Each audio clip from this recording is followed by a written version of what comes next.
Merci camarade. Bon, je réside à Luxembourgville, mais c'est vrai que je suis un militant de Syriza avant même l'émergence de cette force politique en Grèce. Et bon, j'ai eu de la chance personnellement. J'ai pu prendre ma retraite à 61 ans. J'ai pris une retraite complète, alors que principalement, je suis syndicaliste dans les institutions européennes. Je vois que maintenant, ceux qui sont recrutés maintenant ne pourront pas prendre une pension éventuellement complète avant 66 ans. Et il y a une grande régression en Europe. En même temps, ils ont augmenté l'horaire de travail de 37,5 heures à 40 heures. C'est la Commission européenne qui a été l'initiatrice de cette mesure. Donc, vous vous rendez compte des enjeux, camarades, et de l'effort que nous devons mettre en commun pour surmonter ces obstacles, pour inverser la vapeur, pour mettre l'Europe à marcher dans un sens diamétralement opposé de celui dans lequel elle marche aujourd'hui, sous la houlette des néolibéraux qui ont pris le pouvoir. Bon, la Grèce est le fer de lance de l'attaque néolibérale, en même temps le fer de lance de la résistance. Et en ce moment, il y a une gauche radicale qui a de bonnes chances à devenir majoritaire dans le pays. Et bon, pour reprendre un peu ce qui s'est passé en Grèce, depuis la chute de la dictature 1974, il y a eu une alternance entre les deux grands partis de centre-gauche, de centre-droit, qui s'alternaient. C'était soit l'un, soit l'autre. Ce jeu, disons, entre les deux piliers du néolibéralisme a duré jusqu'en 2012 quand il s'est effondré. Au sein de la gauche, il y a toujours un parti communiste pro-soviétique dogmatique, et l'autre gauche a eu du mal à coordonner le pas, mais finalement on y a réussi. Ce processus de reconstruction, de recomposition de la gauche n'a pas été facile. C'est très important de le savoir. Là où on est arrivé aujourd'hui à avoir un parti unitaire, Syriza en Grèce, qui revendique la majorité dans le pays, ça n'a pas été atteint du jour au lendemain. Et il y a eu beaucoup d'efforts. On s'est présenté la première fois aux élections en 2004. Il y a eu des va-et-vient. Mais finalement, on est arrivé là à un point où on se dit, mais c'est le peuple, sont les gens qui attendent de nous, qu'on mène le pays, qu'on trouve une voie d'issue de cette impasse, de cette démolition, destruction néolibérale. Et donc, nous ne pouvons plus nous permettre le luxe de la cacophonie. Nous devons composer, mais tout cela doit se passer non pas par l'imposition, mais par le débat franc et démocratique entre camarades. Et c'est l'enjeu pour la gauche. Vous voyez maintenant en Italie, il y a un grand effort de recomposition de la gauche, l'Altra Europa con Tsipras qui est en train de se constituer. En Slovénie, il y a eu une liste unitaire de la gauche. En Autriche, de même. Il faut que en Belgique, vous mettiez tout effort, disons, vous mettre autour d'un forum pour débattre franchement des vrais enjeux, des vrais problèmes, parce que les gens, au fond, partagent les mêmes problèmes.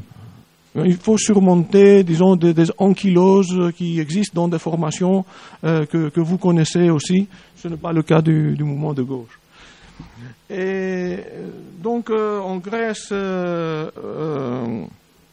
il y a eu un endettement accru qui a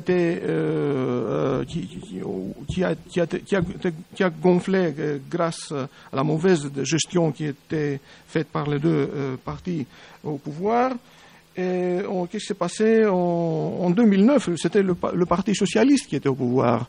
Georges Papandreou, qui avait été élu par une forte majorité de voix, presque 44%. Et qu'est-ce qu'il a fait? En contact avec l'autre socialiste éminent, Strauss-Kahn, que vous connaissez également, ils ont décidé de mettre le pays sous la houlette de l'FMI.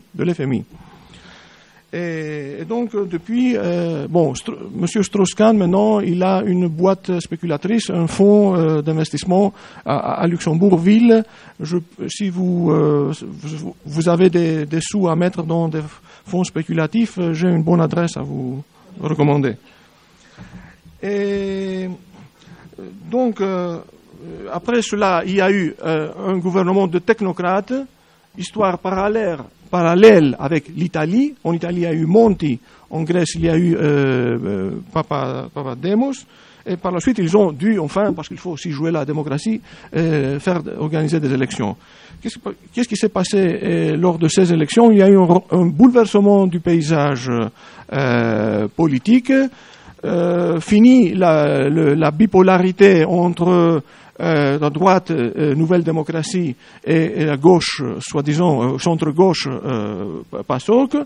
Alors, les deux se sont retrouvés dans du même camp, et l'autre force d'opposition, c'est-à-dire le deuxième parti, on voit qui est devenu depuis le parti d'opposition principal au Parlement grec, c'est Syriza, la coalition de la gauche radicale. Bon, donc la Grèce s'est prêtée comme pays laboratoire des politiques néolibérales les plus effrénées. On a eu notre exemple historique d'un pays laboratoire. Le premier était le Chili sous Pinochet, où les Chicago Boys ont mis à la preuve leurs recettes néolibérales. Depuis, le néolibéralisme s'est imposé comme dogme mondial qui est infligé dans tous les pays. Actuellement, qu'est-ce qu'on a maintenant en Grèce? On a un gouvernement bipartite qui est une caricature de la grande coalition allemande. Donc la droite, c'est un peu comme du même groupe d'ailleurs que le parti de Madame Merkel, et le PASOK qui est du même groupe que le SPD allemand. Mais enfin, ça c'est caricatural, mais on risque d'avoir le même type d'alliance qu'on a en Allemagne, de coalition allemande. On risque de l'avoir aussi au niveau européen, parce que vous verrez aux prochaines élections qu'il y aura probablement le PPE avec le groupe socialiste. Ils vont soutenir le même candidat qui sera probablement M. Schulz à la présidence de la Commission. Bon, en sondage actuellement, Syriza devance le parti de droite. Et évidemment, cela ne passe pas facilement. Il y a tout type de manipulation et d'action. Et il y a l'émergence d'une extrême droite néo-nazie qui est tellement infecte que même le Front National en France évite de la fréquenter pour prendre un peu ses distances, ne pas nuire à l'image, à son image améliorée qu'il veut présenter. Et bon, ça n'empêche bien sûr le Premier ministre Samaras de reprendre sur son propre compte le discours d'extrême droite en déclarant qu'en Grèce il y a 1,5 million d'immigrés et 1,5 million de chômeurs. Et donc Syriza l'année passée, il s'est constitué en parti unitaire. Nous nous sommes dit, suite au résultat de 2012, nous ne pouvions plus nous permettre le luxe d'être une coalition avec plusieurs composantes, etc. Ce sont les circonstances qui nous imposent de parler d'une seule voix. Bien sûr, le dialogue démocratique est garanti à l'intérieur du parti, mais une fois qu'on a décidé, il faut avancer avec un discours clair et non ambigu.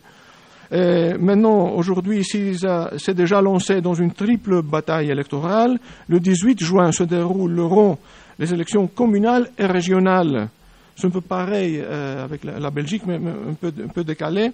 Alors, une semaine plus tard, le 25 juin, et il y aura le deuxième tour éventuel pour les communales, les régionales et les européennes.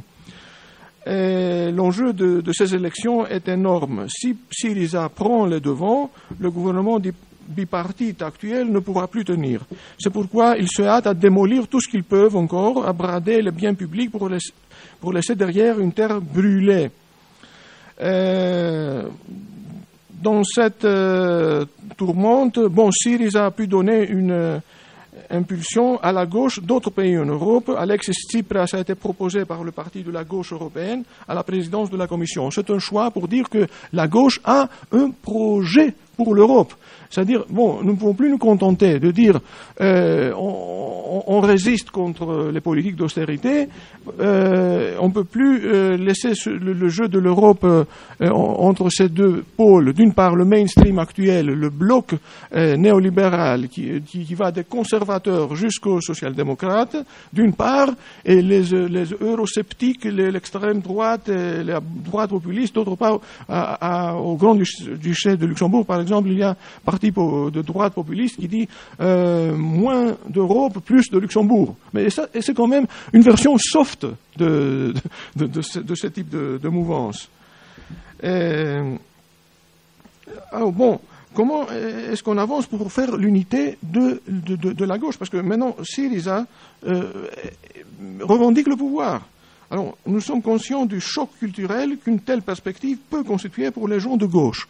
Nous n'avons pas cette culture. Nous sommes habitués à être à l'opposition, à être des groupes de contestation, de protestation, etc. Alors il faut surmonter cela parce que les enjeux sont énormes et nos concitoyens ne vont pas nous pardonner si nous perdons dans des discussions introverties et sans issue. Et il faudra décrocher une majorité aux élections, mais il faudra aussi bien, le lendemain des élections, pouvoir s'appuyer sur des mouvements sociaux forts. L'enjeu pour la Grèce et pour l'Europe est énorme. Et il y a le parti de la gauche européenne qui coordonne toutes ces forces en Europe, qui est l'expression d'une vraie solidarité internationale contre le capitalisme financiarisé du XXIe siècle. Et voyons maintenant comment il faut donner une nouvelle dynamique à la gauche. Ensemble, nous ouvrons la seule perspective optimiste pour l'Europe pour sortir de l'impasse néolibérale et contre le repli identitaire et de l'extrême droite. Le bloc néolibéral a échoué. Maintenant, l'heure est à la gauche. Et les patrons actuels de l'Europe se comportent comme l'incarnation de l'Europe. On le voit de près ici. Ils brandissent l'épouvantail des eurosceptiques, des anti-européens, et prévoient déjà que la composition du nouveau Parlement européen sera moins confortable pour eux. Les forces politiques mainstream sont en train de perdre du terrain au profit de la droite populiste et de l'extrême droite. Donc ce schéma bipolaire leur est convenable, parce que ce sont eux-mêmes, ce sont des gens qui ont pris le pouvoir en Europe pour casser l'Europe sociale. Ce que l'Europe a le plus précieux, c'est le modèle social européen. Et voir l'article 151 du traité de fonctionnement de l'Union, qui dit que un objectif de l'Union est de promouvoir l'amélioration des conditions de vie et de travail de la main-d'œuvre permettant leur égalisation dans le progrès. Il y a quelques vestiges qui existent encore depuis les traités fondateurs de la communauté européenne. Donc la tâche de la gauche est de rompre ce faux schéma et de donner une perspective à l'Europe autre que celle du néolibéralisme pour la refondation de l'Europe.